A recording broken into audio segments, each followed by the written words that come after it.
Assalamualaikum students. Now this is the second lecture, and in this lecture we will study 1.2. Before starting 1.2, उसमें कुछ एक तो चीज़ें हैं जो आपने कुछ पहले पढ़ी हुई हैं, कुछ प्रॉपर्टीज़ हैं। जैसे मैंने इस चैप्टर के स्टार्ट में बताया था कि अब हम एक सबसेट पढ़ेंगे, वो हमने पढ़ लिया। अब हम डिफरेंट प्रॉपर्टीज़ पढ़ेंगे। तो प्रॉपर्टीज़ के वाले से मुख्तलिफ प्रॉपर्टीज़ हैं। First is commutative property with respect to union and intersection। Same ये हुई है कि ए और बी दो सेट हैं, so A union B is equal to B union A. ये अपने समझ में पढ़ा हुआ भी है। अगर इंटरसेक्शन होगा तो A intersection B is equal to B intersection A. इसी तरह एसोसिएटिव लॉ है, एसोसिएटिव प्रॉपर्टी है,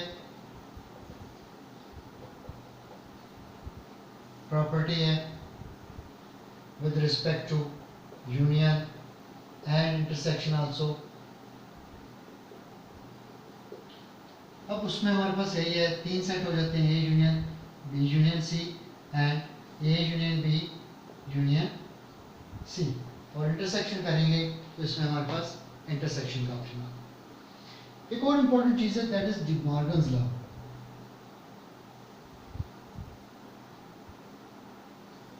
मॉर्गन लॉज, दो लॉज हैं इसमें। If A and B are two non empty set, so A union B whole complement is equal to A complement intersection B complement. और second law है कि A intersection B whole complement is equal to A complement union B complement. So ये हमारे पास दो different laws आ रहे हैं, De Morgan laws. सो इनको हम वन बाय वन चेक करते हैं एक्सरसाइज में, एक्सरसाइज में यार कहाँ पे यूज़ हो रही हैं और कैसे हमारे पास आ रहा है। क्वेश्चन है हमारे पास, क्वेश्चन नंबर 1 एक्सरसाइज 1.2। उसमें ये कह रहा है A is equal to 1 2 3 up to 10, 1 2 3 up to 10, और B is 7 8 9 10, 7 8 9 10 11 12। So commutative property of, वो कह रहे हैं इसको प्रूव करो कि A union B is equal to B union A. So first of all we take left hand side, A union B is equal to, first of all write set A. Set A में क्या है, 1 2 3 up to 10 है, union set B, इसमें 7 8 9 10 11 12। So we have written both the sets here. So now take the union of these two. Union of two set means that all the elements of both the sets. So here 1 2 3 up to 10, 7 8 9 10 इसमें आ गए, now 11 and 12। So ये हमारे पास चला जाएगा up to 12, 1 2 3 से लेकर 12 तक। सो इन दोनों के एलिमेंट्स इसमें आ।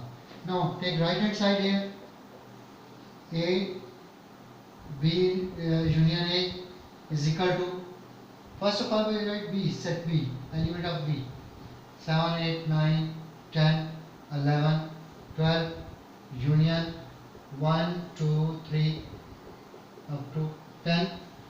सो अगेन दोनों के एलिमेंट्स जो है 1 2 3 अप टू 12 तक आ गए। सो इसका आंसर भी 1 2 3 अप टू 12, उसका आंसर भी है, दोनों का आंसर सेम आ गया। So left hand side is equal to right hand side, hence prove.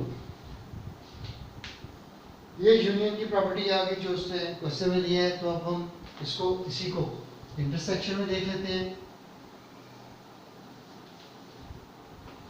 यही सेट्स हैं। सो बी पार्ट है इसका, A intersection B is equal to B intersection A. Left hand side A intersection B, set A 1 2 3 up to 10, intersection 7, 8, 9, 10, 11, 12। इसमें हम intersection है तो we take only common elements of both the sets. 1 common नहीं है, 2, 3, 4। तो ये हमारे पास जो कॉमन एलिमेंट्स आ रहे हैं that is 7, 8, 9 and 10। Only these 4 elements are common here। इसी तरह हमारे पास जब राइट हैंड साइड करते हैं हमारे पास तो बी इंटरसेक्शन ए जब करेंगे तो first of all we write set B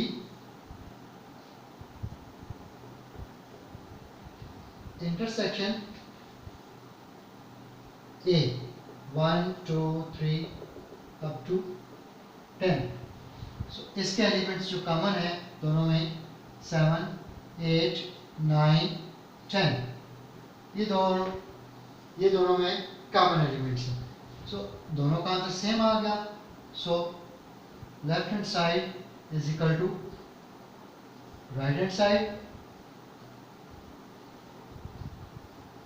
hence prove. So ये हमारे पास क्वेश्चन नंबर 1 में था कि हमने A union B is equal to B union A prove करना था और सेकंड पार्ट में हमने A intersection B, B intersection A prove करना। इसी तरह हमारे पास एसोसिएटिव लॉ आ जाता है। उसमें हमारे पास है फॉर एग्जांपल हमारे पास एलिमेंट्स हैं। क्वेश्चन नंबर 2 है, उसका फर्स्ट पार्ट में कर देता हूँ आपको। x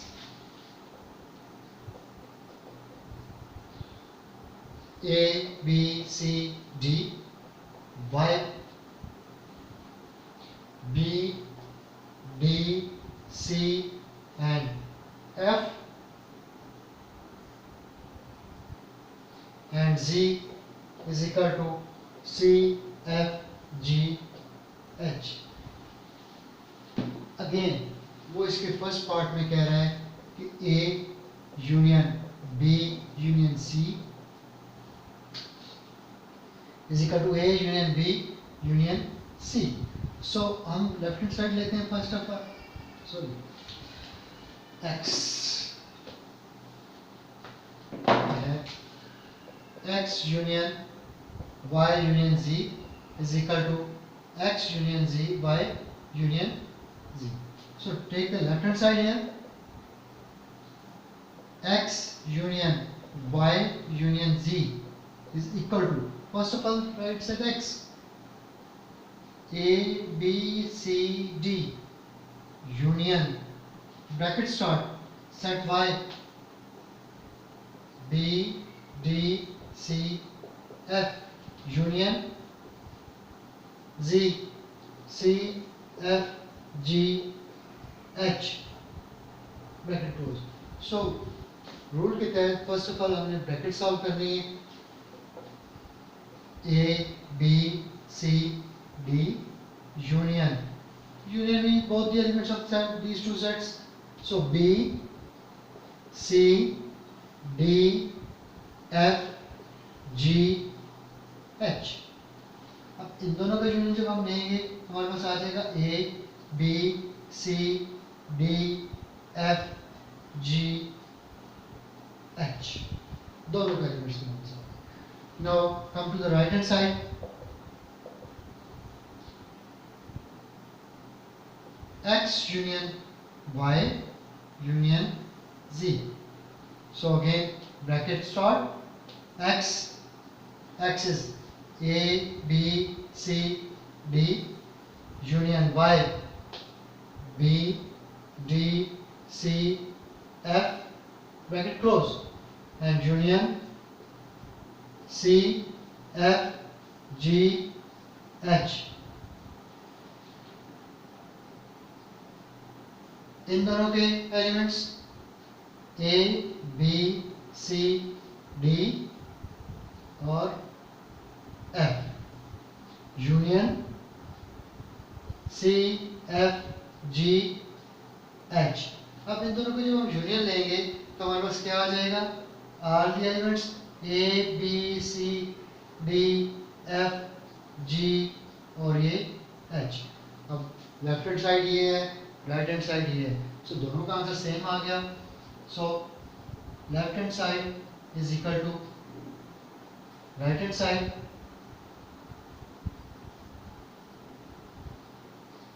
hence true. तो ये हमारे पास associative law with respect to union आ गया। इसी का associative law with respect to intersection हम चेक करते हैं, तो उसमें हमारे पास क्या answer uh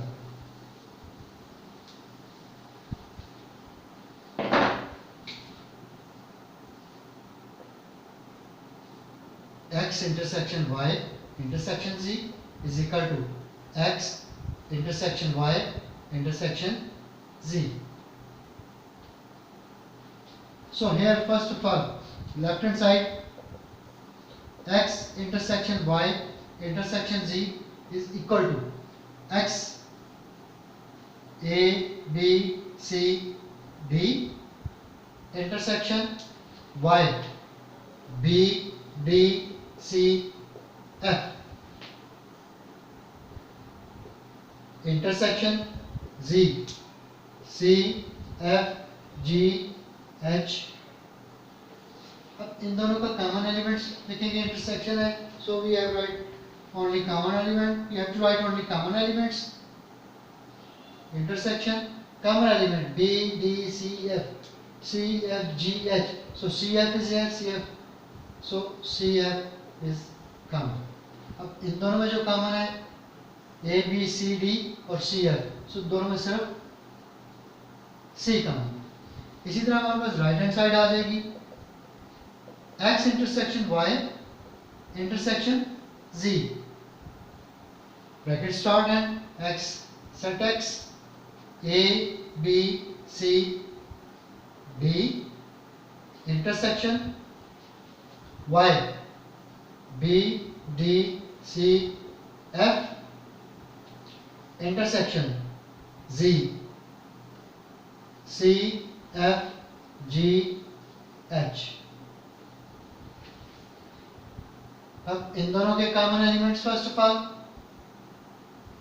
a b c d and b d c f, so b c d, b c d is here and b c d is here, intersection c f g h। इन दोनों के common elements intersection, so here we have b c d and here c f g h, so common element is only one, that is c। so left hand side is equal to right hand side hence proved। so this is the associative property with respect to intersection। इससे पहले हमने पढ़ी associative property with respect to union। now in the next question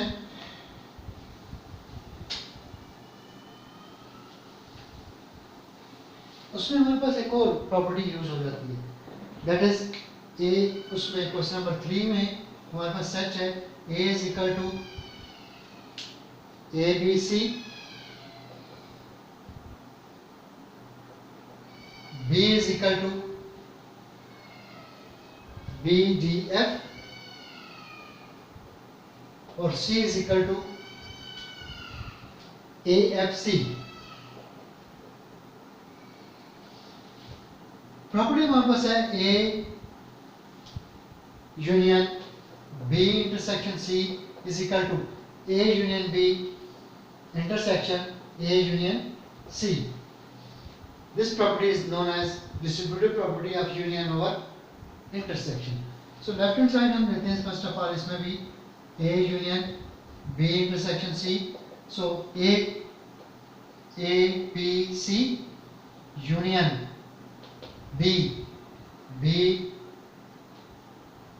D F intersection A F C। First of all common इन दोनों के A B C union, इन दोनों में कॉमन क्या आ जाएगा B D F और A F C, so only F is common. इन दोनों का union all the elements. So A, B, C, F. अब हमारे पास राइट हैंड साइड आ गई.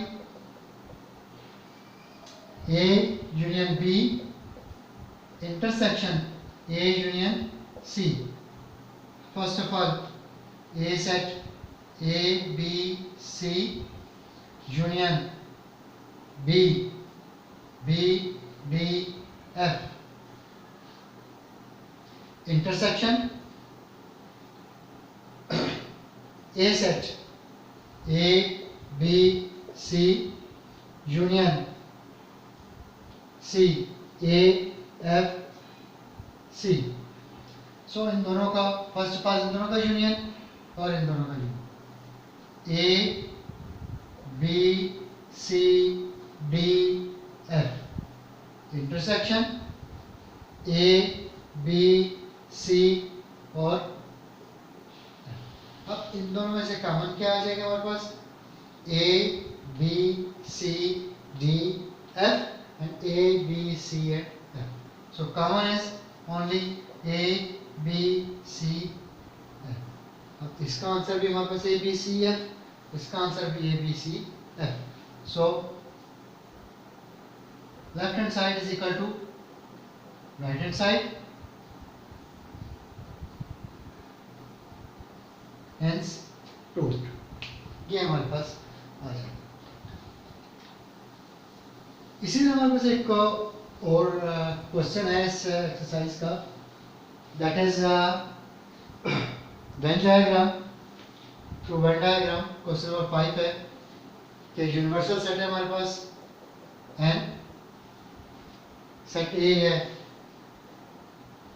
एम्प्टी सेट एंड बी है प्राइम. ये हमारे पास तीन सेट है. इनको हम एज इट इज भी कर सकते हैं सॉल्व, और अगर आप इनकी जगह नंबर्स लिखना चाहें तो हमारे पास क्या आ जाएगा 1 2 3 all the elements. Set A empty रहेगा, खाली सेट है. B prime numbers. Prime numbers कौन से होते हैं? Number which has two factors 1 and itself, जिसके दो ही फैक्टर होते हैं, ये 1 होता है या वो खुद होता है. जिस तरह 2 है and prime number starts are from 2 2 3 5 7 11 and so on. So हमारे पास अब ये तीन सेट्स आ गए और वो कह रहे हैं डी मार्गन्स लॉ प्रूव करो. सो डी मार्गन्स लॉज जो हैं हमारे पास दो हैं. एक है हमारे पास A union B whole complement is equal to A complement intersection B complement. Second है हमारे पास A intersection B whole complement is equal to A complement union B complement. ये दो हमारे पास है लॉज है. सो हम इन दोनों लॉज को वन बाय वन प्रूव करते हैं और देखते हैं कि क्या है. The first law A union B whole complement is equal to A complement union intersection B complement. Left hand side A union B whole complement. Whole complement है तो फर्स्ट ऑफ ऑल हम A यूनियन B फाइंड करेंगे. So A here A union B A is empty set and union B is 2 3 5 7 so on. So इन दोनों का union क्या बन गया हमारे पास? इन दोनों का यूनियन हमारे पास आ गया 2 3 5 7 एंड so इसी का now A union B whole complement means U difference A union B. Complement होता है difference of a set from the universal set. So U difference A union B. So universal set हमारे पास आ गया 1 2 3 so on. Difference A union B हमारे पास set आ गया 2 3 5 7 11 and so on. सो इन दोनों का जब हम डिफरेंस लेंगे तो हमारे पास क्या आ जाएगा? 1 इसमें है, इसमें नहीं है, सो 1 आ जाएगा. 2 एग्जिस्ट करता है, 3 एग्जिस्ट करता है, 4 इज नॉट देयर, 5 एग्जिस्ट करता है, 6 7 एग्जिस्ट करता है, 8 9 10 11 अगेन देयर, 12 तो 13. तो इस तरह हमारे पास ये A union B whole complement आ जाए। इसी तरह जब हम इसकी राइट हैंड साइड लेते हैं, A complement intersection B complement. So first of all हम ए कॉम्प्लीमेंट लेंगे। A complement means U difference A. So U is हमारे पास 1 2 3 so on, difference with empty set. So किसी भी सेट का difference जब एम्प्टी सेट से लेंगे वही सेट आ जाएगा, कुछ भी नहीं निकलेगा इसमें से। So 1 2 3 this one and B complement u difference b. So 1 2 3 difference b. b is 2 3 5 7 11 so on. जब इन दोनों का डिफरेंस लेंगे सो हमारे पास आ जाएगा 1 2 is there, 3 is there, 4 5 is there, 6 7 8 9 10 11 is again here, so 12 and so on. Now a complement intersection b complement, हमारे पास a complement भी है b complement भी है। सो इन दोनों का intersection 1 2 3 a complement intersection 1 4 6 8 9 10 12 so on. सो हम देखते हैं कि ये इन दोनों के जो इंटरसेक्शन लेंगे तो जाहिर बात है कॉमन एलिमेंट्स आ जाएंगे, और कॉमन एलिमेंट्स कौन से बनेंगे हमारे पास 1 4 6 8 9 10 12 14 एंड सो ऑन। सो इसका लेफ्ट हैंड साइड का आंसर हमारे पास ये आ रहा है, राइट साइड का हमारे पास आंसर ये आ रहा है। So left hand side is equal to right hand side, hence proved. So student ये तो था 1.42 एक्सरसाइज। सो इसमें अगर आपको कोई भी क्यूरी हो, कोई क्वेश्चन हो तो आप फ्रीक्वेंटली मुझसे डिस्कस कर सकते हो, बात कर सकते हो। I will try to explain. So thank you very much for this.